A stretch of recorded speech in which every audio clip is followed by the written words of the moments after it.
of our Lord and Savior Jesus Christ.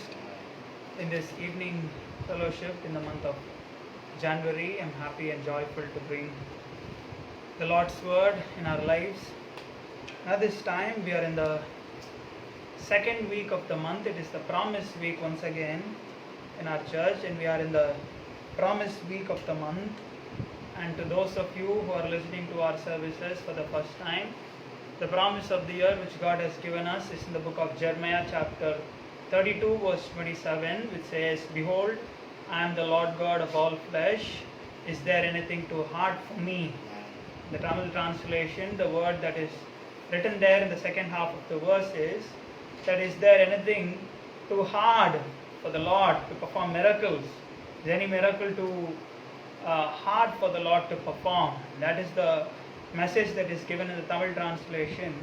And similarly, as the Lord has spoken for us in this month of in this year 2021, the promise for the year is the year of miracles. It is the year of miracles, and God is a miracle working God, and He is a God who performs mighty miracles in our lives. The promise for the year 2021, it is that our God is a God who performs miracles. Hallelujah. Amen. Hallelujah. And we are in the promise week of the month, and the passage which God has given us today to meditate is in the book of Exodus chapter 15 verse 11. Kindly turn your Bibles to the book of Exodus chapter 15 verse 11, which talks about the wonders and the miracles of God performs in the lives of people. Shall we all turn our Bibles to the book of Exodus chapter 15, which is the Song of Moses. The chapter is called as the Song of Moses. The chapter talks about the praises that Moses gives to God. And in the 11th verse, Moses praises God by saying, "Who is like you, O Lord, among the gods? Who is like you, glorious in holiness, fearful in praises, doing wonders?" Amen. Hallelujah. Hallelujah. Second half says, "Who is like you, glorious in holiness, fearful in praises, doing wonders," the Bible says.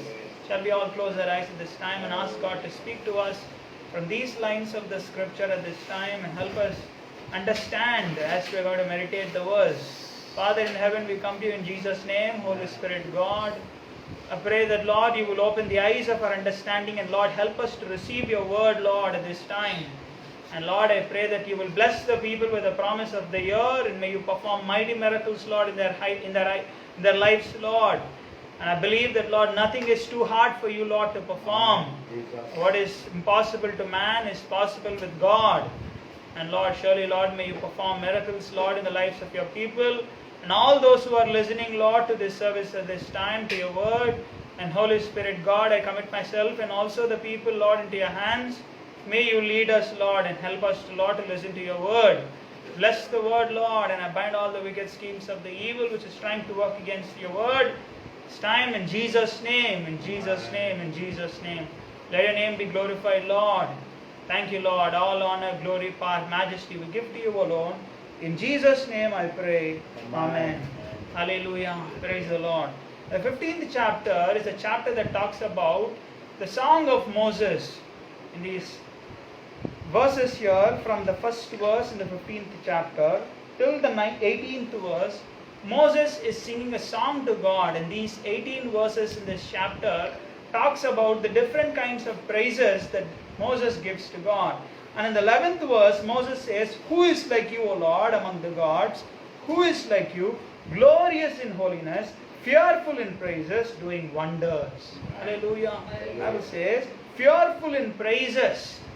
A God is supposed to be revered. A God is a God who needs to be revered. He is reverent. And then he needs to be revered. Fearful in praises. He needs to be adored. The Bible says, fearful in praises, doing wonders. God is a God who performs wonders and miracles in the lives of people. Hallelujah. And in the 11th verse, Moses says, "Who is like you, O Lord? Among the gods, who is like you, glorious in holiness?" Which means Moses is comparing the God of Israel, the God of his ancestors, Abraham, Isaac, and Jacob, with the gods of the other nations. And we all know the Bible says that there were so many gods of the nations at the time of Moses and also at the time of the people of Israel. And here Moses says, who is like you, O Lord, among the gods? He is comparing the God of Israel, the God who has revealed himself to be I am who I am.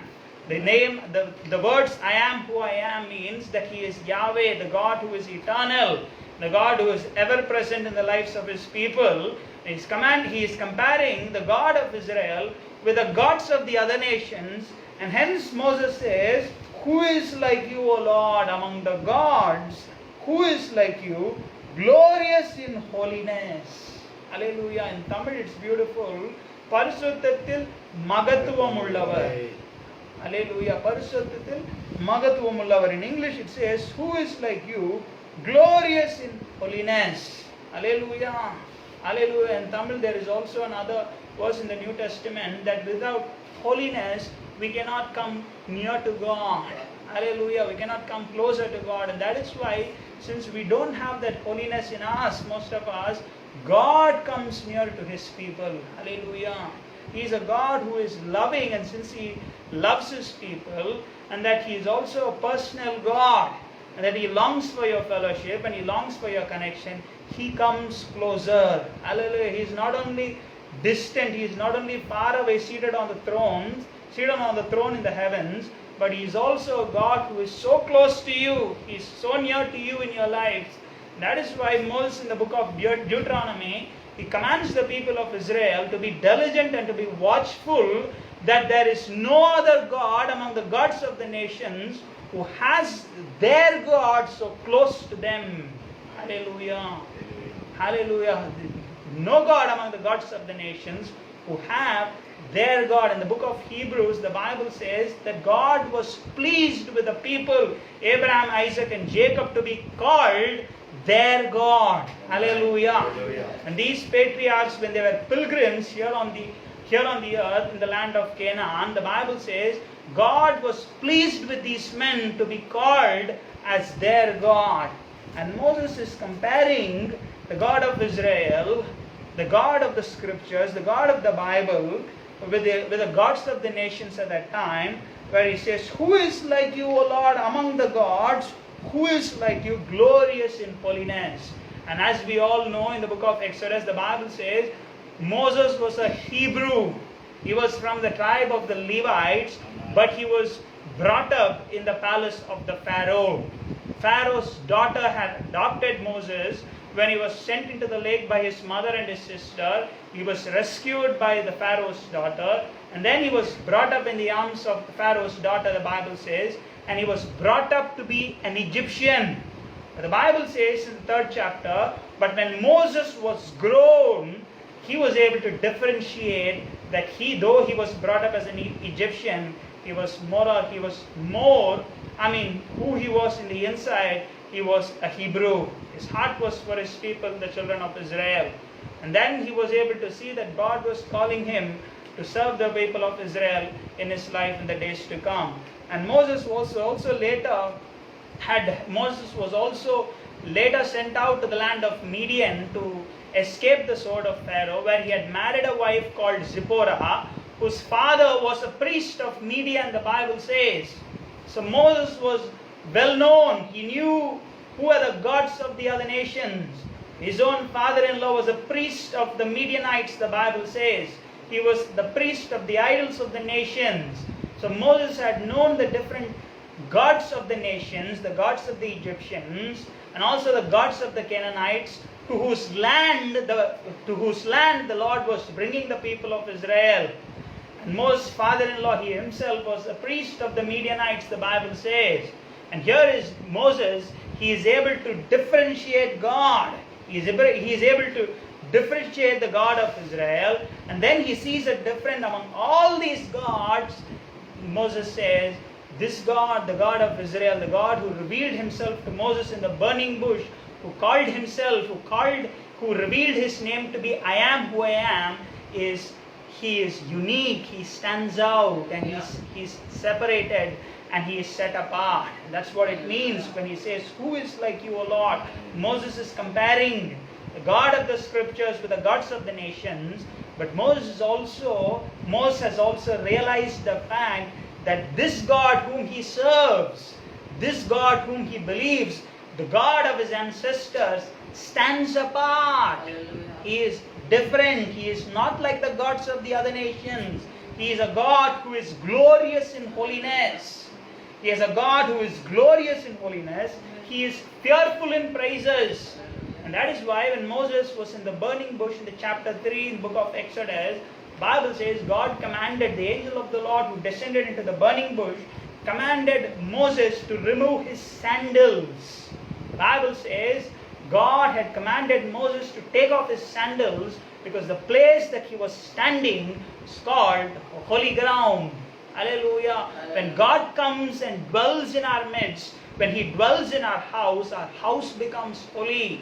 And that is why the Bible says we are called as the temple of the living God, which means he dwells in us, and thus God expects us also to be holy in return. Hallelujah. And that is why the Bible says you are a holy people to the Lord your God. Since God is holy, he also expects his children, his people, those who trust in him, to be holy. And Moses says, glorious in holiness. Glorious in holiness. Hallelujah. Blessed are those who are pure in heart, for they shall see God. And when we also practice this holiness in our life, to be set apart from the things that defile us, when we are able to discern between what is holy and unholy, and what is defiled and what is undefiled, we are able to discern between holiness and what defiles us. The Bible says God is a holy God, and when we pursue holiness in our life, the Bible says we can also experience the presence of God, the move of God in our lives. And that is why the Bible says, blessed are those who are pure in heart, for they shall see God. Hallelujah. You can see God with your eyes. The Bible says, blessed are those who are pure in heart. In Tamil, in Psalms 51, David says, இருதயத்திலே உண்மை இருக்க விரும்புகிறீர். Hallelujah. It means God expects truthfulness to abide in our hearts, to be present in our hearts, to be holy. God expects us to be pure and to be chaste in our hearts, to be virgins, the virgins who were prepared. Hallelujah. The virgins who had their lamps burning and their lamps were filled with the oil. And we all know what a virgin means. One who is set apart, one who is not defiled, one who is set apart for the bridegroom alone. And God has commanded us in the scriptures to be set apart for the bridegroom, and which is Christ Jesus in our lives. Amen. Hallelujah. Here it says, glorious in holiness, fearful in praises, which means a God needs to be worshipped. He is to be worshipped. Hallelujah. Fearful in praises, the Bible says. It doesn't mean that God demands his people to worship as a master demands a slave. Demands his slave to honor and to respect him. God doesn't demand his people to worship. God is not a God who demands his people, which means we are not obligated to revere God. But since he is glorious and he is fearful and he is to be revered, my question to all of us here today is, how can we not fear him when he is so holy, when he is fearful in praises? Bible, in another translation, it says awesome in glory. When God is an awesome God, when our God is an awesome God, my question to all of us is that how can we not give him reverence? How can we not give him the devotion that he needs? I'll give you an example. If somebody puts a crystal in our hands, what do? We become so cautious. Just a crystal, a glass crystal. Now it doesn't mean that it needs that much of that much of seriousness to be carried. But when somebody puts a glass crystal or something that is precious, what do? We are so careful not to drop it so that it's not broken. And similarly, God is a holy God. He is awesome in glory, fearful in praises, glorious in holiness. And my question is, how can we not give him praise? How can we not adore him? Hallelujah. Since He is a Father, He desires, He doesn't demand, He desires that His people worship Him and that His people seek Him in His life. Hallelujah. He is fearful in praises and doing wonders, the Bible says. Hallelujah. He is a wonder-working God. He is a wonder-working God. He is a miracle-working God. And in the worship we were singing, He is a miracle-working God. Hallelujah. He is a miracle-working God. The God who performs miracles and wonders. Here it says, doing wonders. At this time I want to speak one wonder or a miracle, which whatever you can call it a wonder or a miracle. It's more or less the same. Miracles and wonders. There are natural wonders and man-made wonders. There are so many wonders in the nature that God has created. The whole creation itself is a wonder. There are natural wonders, the mountains and the trees and the hills and the beautiful scenery that God has created in the creations. They are all wonders. They are all natural wonders. Wonders that God has made here on the earth. There are also man-made wonders. And I believe these natural wonders which God has made, they are more beautiful compared to the man-made wonders. Hallelujah. Because they are the things which God has made here in these creations. Hallelujah. The Bible says doing wonders. And in the 15th chapter, after Moses and the congregation have sung their praises to God, 15th chapter is a chapter of praise. The Bible says in the 15th chapter, God had performed a miracle in the lives of the people of Israel. The Bible says that the children of Israel had crossed the Red Sea. The 14th chapter talks about the crossing of the Red Sea by the people of Israel, and now they are coming into the wilderness. And in the 14th chapter we see that the Egyptians and Pharaoh with the chariots and his armies, he is pursuing the children of Israel. But God had performed a mighty miracle for the people where the sea had split into two, and the Bible says that they were able to walk on the dry ground, and they crossed the Red Sea and they came to the wilderness. And in the 15th chapter, the 22nd verse onwards, the Bible says that the people were traveling in the wilderness of Shur. Hallelujah. Hallelujah. There was a wilderness called the wilderness of Shur, and in the wilderness there was a place called Mara. Hallelujah. I want you all to listen to me carefully to what the Bible says here. They were traveling in a wilderness and they came to a place called Mara. The word Mara in the scriptures, it means bitterness. They came to a place called Mara, which was bitterness, the Bible says, and the people thirsted for water and they began to complain against Moses and the Lord. And the Bible says, the people said, "What shall we drink?" Imagine, obviously, the people would have been thirsty. And now, just a few instances back in the 14th chapter, they have passed between an intense moment where they have crossed the Red Sea and they have walked for several hours or several days, as it is written in the scripture, and now they have come to a place called Mara, and the Bible says the people thirsted for water, and the waters that were present there in this place, Mara, was bitter, the Bible says. And now let's read what happens here in the 25th verse, 24th verse onwards. One of you can read for me in English. The 24th verse onwards, 15:24. And the people murmured against Moses, saying, What shall we drink? What shall we drink? 25th also. And he cried unto the Lord. So Moses cried out to the Lord, and the Lord showed him a tree. When he cast it into the waters were made sweet. Hallelujah. Hallelujah. See the miracle which God performs here. The Bible says the people thirsted for water and they complained against Moses by saying, "What shall we drink, since we are in the wilderness and we've been traveling for so long, maybe quite a few days, and we've now crossed the Red Sea." And in the 15th chapter they were praising God, but so immediately they forgot that God had performed a mighty miracle, that God had opened the Red Sea. And the Bible says that they began to complain. And they began to complain and murmur, and they said, "What shall we drink?" The Bible says, so Moses cried unto the Lord, and the Lord showed him a tree. Hallelujah.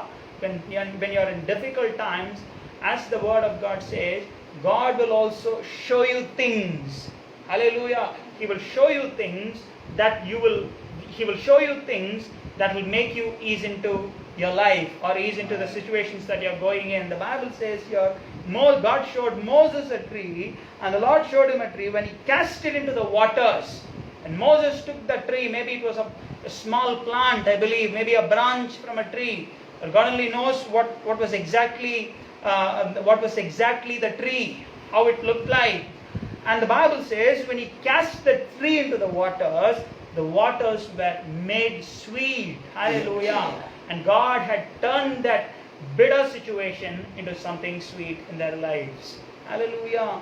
And then in the 26th verse, let's read the 25th verse, the second part. The Bible says, there He made a statute and an ordinance for them, and there He tested them. The 26th verse, and said, if you diligently heed the voice of the Lord your God, and do what is right in His sight, give ear to His commandments, and give ear to all His commandments, and keep all His statutes, I will put none of the diseases on you which I have brought on the Egyptians, for I am the Lord who heals you. Amen. Hallelujah. For I am the Lord who heals you. There He made a statute and an ordinance for them. After performing this miracle for the Israelites, turning the bitter waters into sweet, the Bible says He gave them a statute and an ordinance. So maybe if you're going through a situation that is bitter in your life, might be sickness, or it might be some financial constraints, or you're going through some crisis in your life, crisis in your family, crisis between husband and wife, crisis in the life of your children. Maybe there are some needs that you're praying for. You've been praying for it, praying for those needs for quite some time. The Bible says here, God had turned the bitter waters into sweet.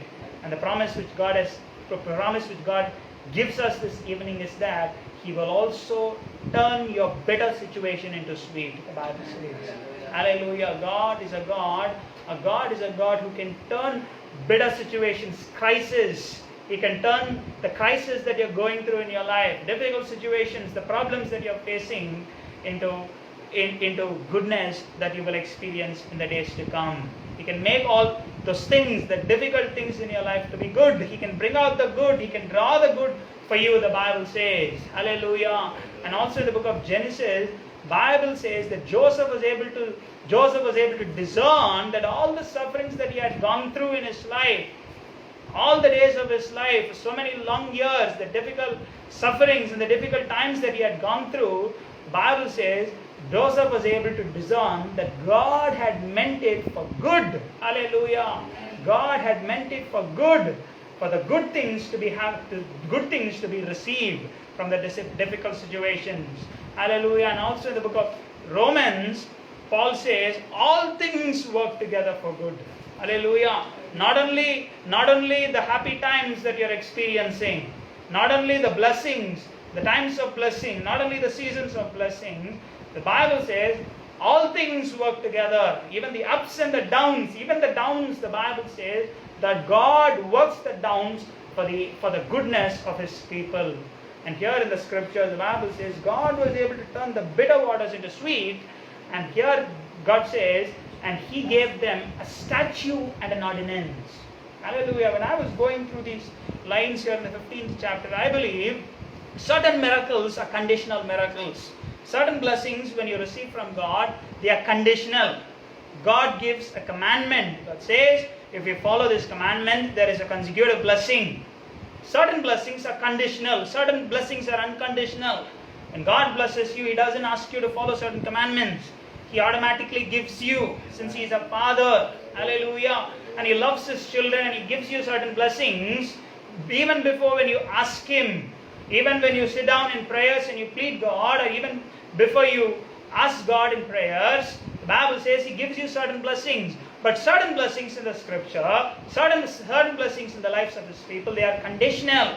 For certain miracles to be taken place in your life, you have to obey certain commandments of God. Here the Bible says, there He made a statute and an ordinance for them, and there He tested them. Hallelujah. What was the reason for God to test His people? When you read the whole books of Exodus, Leviticus, Numbers, and Deuteronomy, the Old Testament, Bible says the people had a problem with pleasure. They were not disciplined in their spiritual lives. They were not disciplined in their hungers and the pleasures they had. They lacked self-control, and it goes back to their ancestral father Jacob. And the Bible says the man had 4 wives. And imagine the kind of pleasure he would have experienced in his life. The man had 4 wives. So obviously he would have been more hungry for pleasure and for satisfaction through pleasure. And similarly, those were the traits of his descendants, his children and his grandchildren and the generations to come. They also inherited. And this people of Israel, they had serious problems when they were going through wilderness. And the Bible says God had intentionally taken the people into the land of wilderness. In the Gospels, the Bible says in Matthew chapter 4, the Holy Spirit had led Jesus into the wilderness to be tested.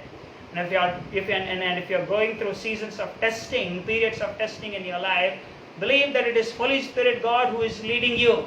And if you ask this question, why is God testing me? The answer is God wants your hungers to be self-controlled, to be controlled, and to be seasoned, and to be disciplined for the greatness that God is going to bring in your life. Hallelujah. So fasting is that basically. And I've heard a lot of pastors talking about fasting and interpreting fasting to be interpreting fasting to be humbleness in the sight of God. Many pastors and many servants of God, they interpret fasting to be humbleness. It is a gesture of humility in the sight of God. But I would say it is an action that seasons or disciplines the hungers that we have in our lives. When you're fasting, you're putting your flesh to starvation.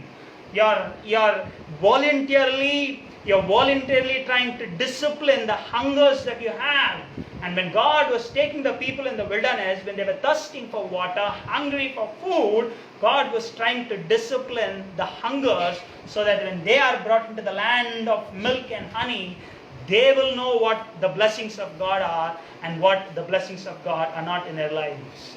And I would say some of us, when we don't have certain disciplines in our life, even the blessings which God gives us can become into a curse. And that is why in the book of Proverbs, Solomon says, for attaining wisdom and knowledge and discipline in your life, you have to pursue God. Only God can teach you what is that discipline that you and we need. Because He is the author and the creator of the author and the finisher of our faith.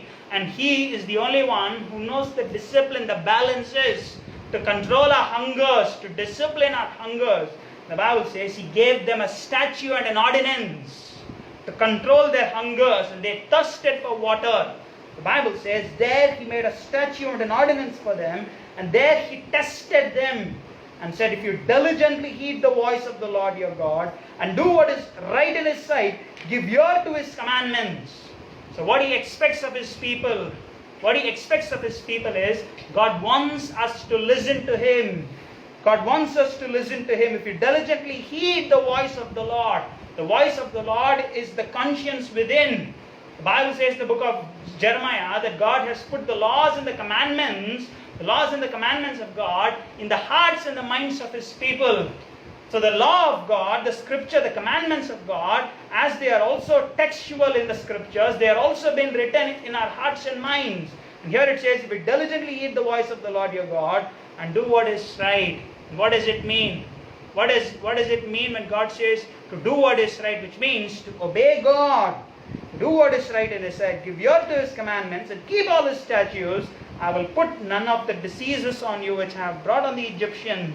What were the diseases that God had brought on the Egyptians? The Bible says God sent 10 plagues, different plagues on the house of the Egyptians, the house of Pharaoh and the Egyptians. The first plague was the water turning into blood. There were different plagues on the Egyptians.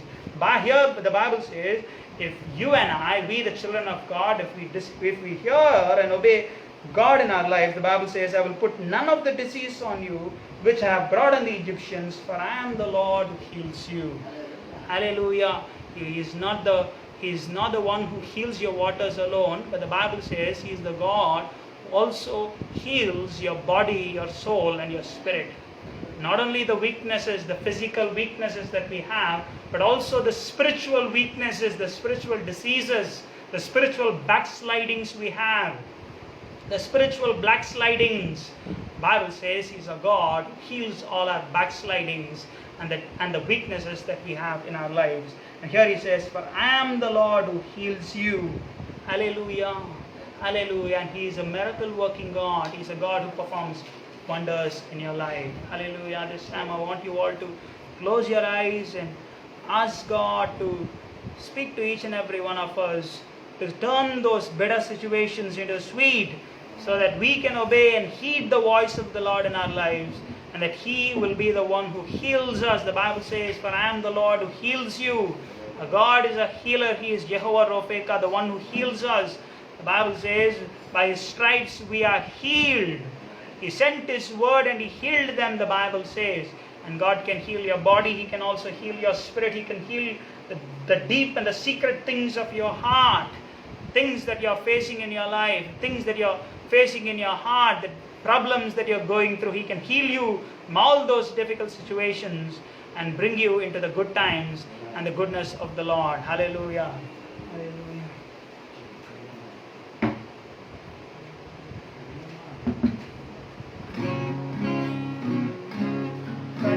கடினமானது உமக்கு எதுவும் இல்லை, முடியாதது உமக்கு எதுவும் இல்லை.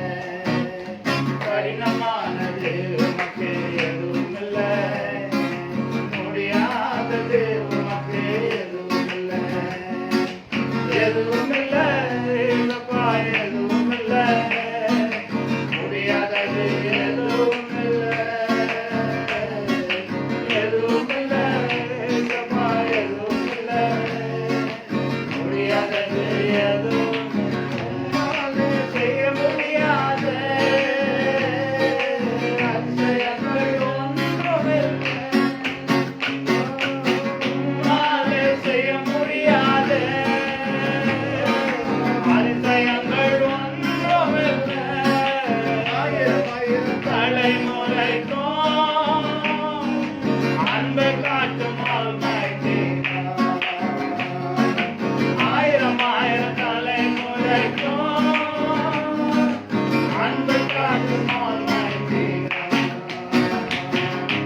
எதுவும் இல்லை ஏசப்பா, எதுவும் இல்லை, முடியாதது எதுவும் இல்லை. எதுவும் இல்லை ஏசப்பா, எதுவும் இல்லை, முடியாதது எதுவும் இல்லை. Father in heaven, we come to you in Jesus' name, Holy Spirit God. Thank you, Lord, for this wonderful time. Lord, you are a God who does wonders, fearful in holiness and doing wonders among your people, Lord. I pray that, Lord, you will perform wonders and miracles, Lord, in this month of January. And also, Lord, all the months of the year. I pray that, Lord, you will perform wonders and miracles, and nothing is, Lord, too hard for you. We believe. And, Lord, I pray that you will show them a tree, Lord, and when they cast it into the waters, let the waters be, Lord, made sweet. Let the better waters, let, Lord, Mara be made sweet, Lord, in the name of Jesus. I pray that, Lord, you will give them, Lord, you will give them the authority in Christ Jesus, and, Lord, the faith to trust in you, Lord, to put their faith in you, Lord, to put their trust in you. And, Lord, may you, Lord, perform mighty miracles, Lord, in the lives of people. Change, Lord, the better situations into sweet. And, Lord, may you bless your people, Lord. May you bless your people. May you bless your people, Lord, with a promise, Lord, of the year and also this month. And let your name, Lord, be glorified in their lives, Lord. We thank you, Lord, for all the mighty things that you've done in our lives. And, Lord, we once again thank you and let your name be glorified. All honor, glory, power, majesty we give to you alone. In Jesus' name we pray. Amen. Hallelujah. Bless the Lord of my soul and all that will make His holy name. Bless the Lord, O my soul, and forget not all his என் ஆத்துமாவே கர்த்தரை ஸ்தோத்திரி, என் முழுமையான ஆத்துமாவே கர்த்தரை ஸ்தோத்திரி. நம்முடைய கர்த்தராகிய இயேசு கிறிஸ்துவின் கிருபையும் பிதாவாகிய தேவனுடைய அன்பும் பரிசுத்த ஆவியின் ஐக்கியமும் நம்ம ஒரு உலகத்தில் சகல பரிசுத்தவான்களோடும் கர்த்தருடைய வருகை விரைந்து இருப்பதாக. Amen. May the grace of our Lord Jesus Christ, the love of the Father and the sweet fellowship of the Holy Spirit be with us and all now and forever until Jesus comes. Amen. Hallelujah. கூடாதது ஒன்றுமில்லையே, கூடாதது ஒன்றுமில்லையே, கூடாதது ஒன்றுமில்லையே, கூடாதது ஒன்றுமில்லையே, நம் தேவனால் கூடாதது, கூடாதது ஒன்றுமில்லையே, மனுஷரால் கூடாதது, தேவனால் கூடுமே. Hallelujah. Praise the Lord. God bless you. The Lord will do miracles for you. Hallelujah. Praise the Lord. Praise the Lord.